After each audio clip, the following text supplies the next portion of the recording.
Terry Jacobson, Paperly People. So today we're going to be talking about something a little bit more in depth. This is choosing a lifestyle blogging niche. And what that means is that you are going to pick what your new blog is going to be about, or if you're changing the focus of your blog, or you want to get a different niche on your blog, how to go about doing that.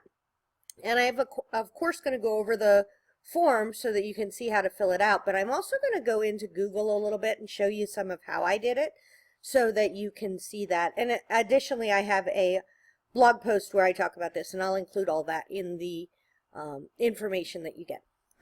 So, first off, you want to talk about all your interests. And for me, my interests include decorating. They include making little weird paper clippy things. They include blogging, marketing. So that's what my other site is about.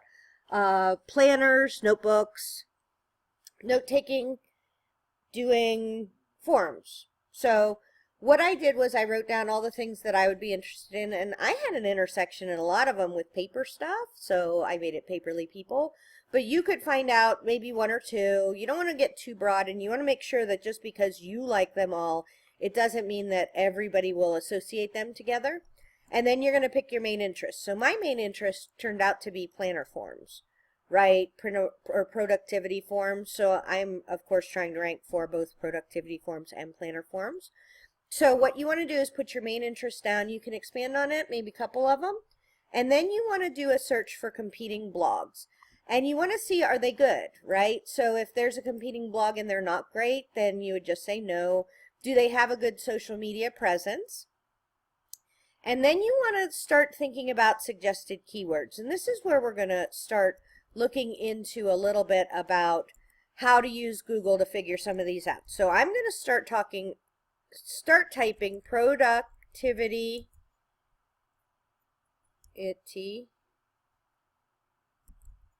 obviously I cannot spell productivity, and talk at the same time. So then it's going to ask, do you want to know about productivity, productivity apps, productivity whatever, and then I'm going to go with forms. So now it wants to know, do you want templates, printable productivity forms? Yes, I do.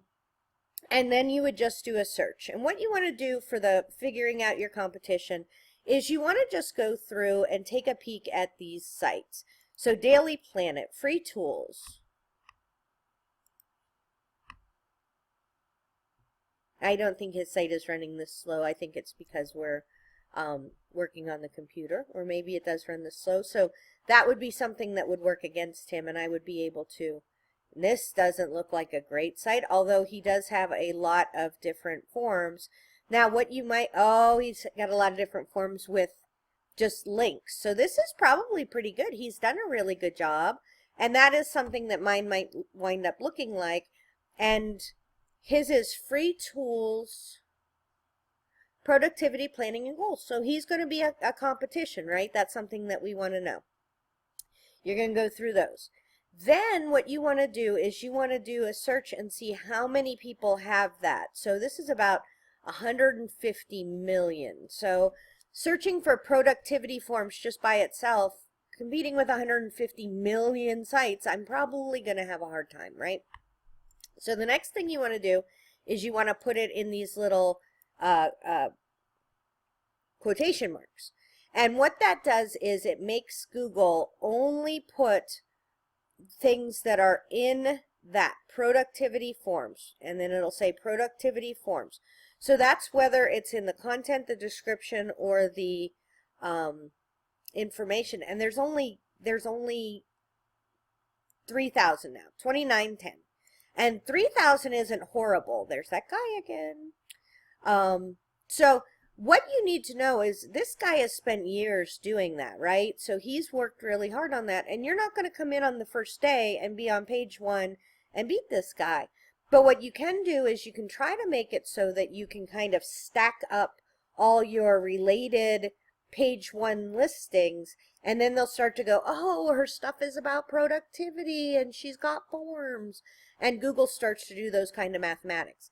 And so then the next thing you want to do is you want to see that printable productivity forms is actually, there's 8 results. So obviously I will be on page 1 the very first day, right? As soon as they recognize that. So that's kind of how you do that search in the middle. Let's go back to our form. So now you're going to have your suggested keywords. I like to pick 10 just to kind of get a view, do a little bit of research on them. And then you want to get down to your main topics. So my 3 main topics are going to be productivity forms, planner forms, and probably goals and to-do lists, something like that. And then the last thing you want to do is to figure out, I have 13, I think you should have at least a handful, a dozen blog post topics you can write. Because if you cannot, at the top of your head, think of 12 things to write about, you're going to have a really hard time as you go on and do this for years, right? So my Marketing Artfully blog has over almost 400 posts about marketing. Now it's all different aspects. Some of it's for realtors, some of it's for authors, some of it's for entrepreneurs, some of it's time management. But I have found, 400 things to write about, and I still love marketing, and so that's something that I can come up with topics on every day. So that's just something you need to figure out. If you can't figure, and those, I say blog posts, right, because we're talking about blogging. That could be videos that you want to make. That could be, on an audio podcast, if that's what you're thinking about doing. I made this specifically for blogging so that you could do the Google search, but in general, it's going to be something that you can use kind of when you're researching doing anything. So hopefully that helps. Tara Jacobson, Paperly People.